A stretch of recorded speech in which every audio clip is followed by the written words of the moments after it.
everybody, welcome back to another video, the T on MPD and relationships. Hello everyone, to all of my new subscribers and new family members. Hello and welcome, and to my tribe and family at large. Y'all know what time it is, fam.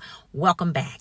Thank you all so much for coming back and watching another video. Of course, y'all know I love to always mention our Thursday night live stream. This is where we go from healing to wholeness to boldness. You don't want to miss the Thursday night live stream, all right? I'd love to see you in the chat, 5 p.m. Pacific Standard Time. We are right here live on the channel. Of course, y'all know every time we drop a video on the channel, the goal of the day is 2.1K plus on the likes. Y'all know what time it is, fam. If you rocks with your girl, hit that like button, hit that like button, hit that like button. 1, 2. Y'all rocking with me? Okay, I'm just checking. It's just a rock with you check. All right, y'all, let's jump into the topic of this video. I want to get right to it.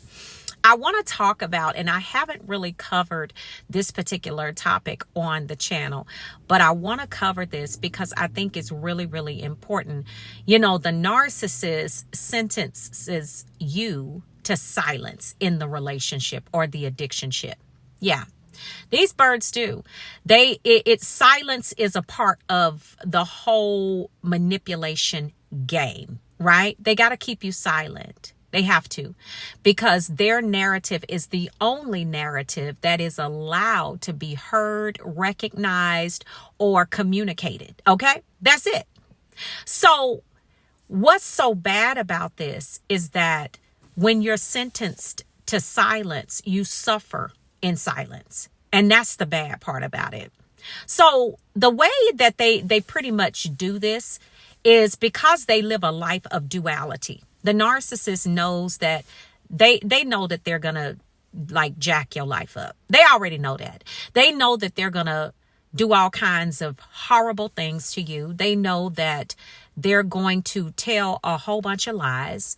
They know that they're going to treat you one way in front of people and then treat you a different way behind closed doors. And all of this is going on simultaneously while you are sentenced to zip it. Okay? Yeah. So this is what they do. And they have to do that because, first of all, you're dealing with a coward. Okay, you're dealing with a coward. You're dealing with a person that is not connected to their true selves. You're dealing with someone that is a fear-based individual. And so people that live their lives like that, they are very secretive. Okay, and that's a narcissist, especially your covert. The covert narcissist is the worst. Okay, they are the worst. But you're sentenced to silence in the situation because you have to suffer with no one being able to reach out, you know, to help you. And you can't reach out to help for help, and no one can reach out to help you.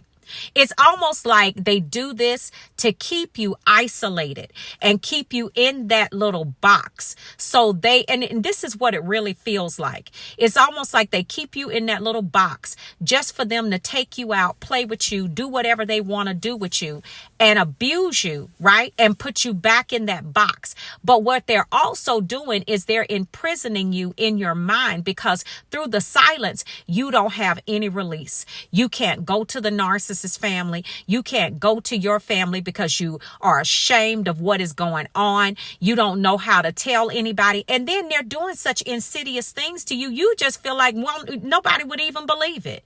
Who would believe that this bird is doing all that they're doing? Most people stay silent because most of us stayed silent because we just felt like nobody would even believe this. It's just as crazy. I mean, this backwards walking giraffe is just, they just doing you 5 ways from Friday. You can't even believe it. It's like you get over one thing to go to the next thing, to go to the next thing. And it's on and on and on. Nothing but chaos and confusion. No person is going to sit back and just, the average person is going to be like, for real? All of this is going on, and why are you still there?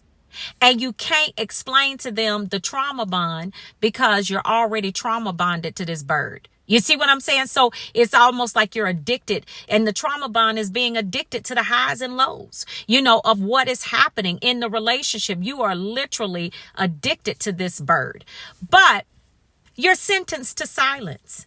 Okay, that's the name of the game. And the way that they, and this is what they do this through your emotion, right? Because they know that if they drain you through your emotion, if they could just get enough control over that, right, you will do anything that they want you to do. Why? Because the narcissist knows that they need you, but they make you think that you need them. That's what they do, because that's the reason why they have to come into your life trying to be everything that you need, because they need you to see that character in the beginning, because they know that that's the only time that you're going to see it. And after that, it's going out the window.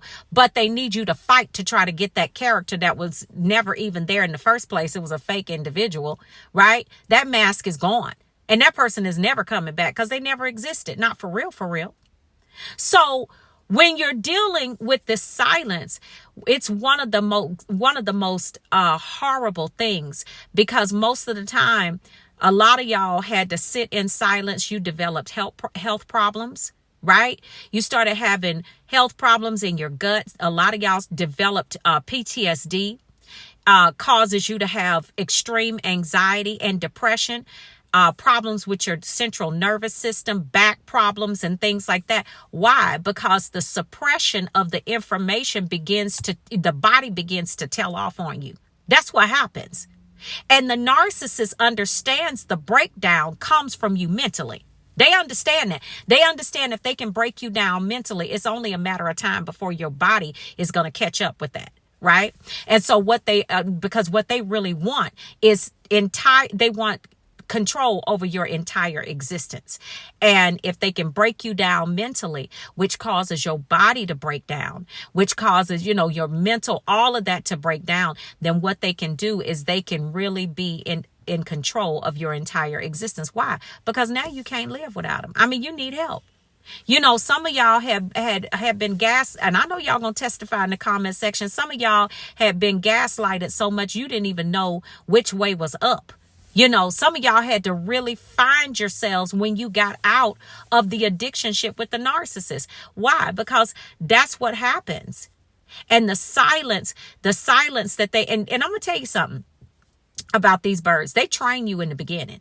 They train you in the beginning about that silence. Some of y'all tried it. Some of y'all tried to go to the family and tell the family some of the stuff that the narcissist was doing. That was the biggest mistake you ever made, because that family went right back and told that narcissist everything that you said.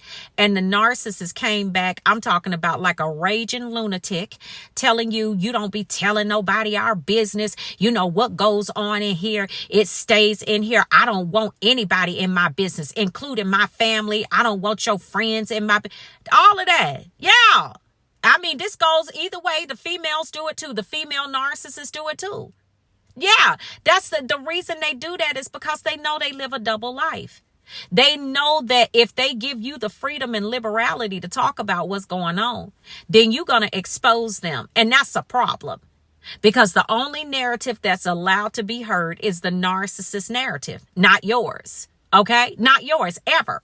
So this is how they do it. And they perpetuate this thing over and over. And this is why you feel so confused and you have so much brain fog and all of that when the addictionship is over. It's because you have suppressed these things for so many years. A lot, especially those of you that were with the narcissist for, over 10, 15 years. Some of y'all even 2-3 years. It's bad, because you need to have an outlet. That is, we can't just hold things inside of us. Some of y'all develop autoimmune problems, health problems, because of the way that you were treated, the way that you were abused. Listen, this is not when somebody is sentencing you to silence, that is not a situation that is a two-way situation. That is a totalitarian dictatorship situation that you have to get far away from, because they're not going to change. They're not going to change. And then the thing about it is, what is left of you after they're done with you, it's like, how do you repair all of those broken places? And those places were broken down through the emotional abuse and the silence. Y'all, this is bad. This is bad. You gotta understand, they sentence you to silence. And it's all because they fear you. It's all because they fear everything that could come out if you were to tell your story. So family, listen, I want y'all to really listen to this. And I want you to really hear this and just know that if a narcissist is trying to come back, and they've done this to you, because they do it to all of us. Okay. They've done it to all of us. You don't want somebody back in your life like that. You don't. And I hope this is helpful, and I hope you all will pass this along to some folks that can really use this information just like yourself as well. And I love you, family, and I will see you all on the next video, and I will see you all healed and whole at the top. Shalom, family. Peace.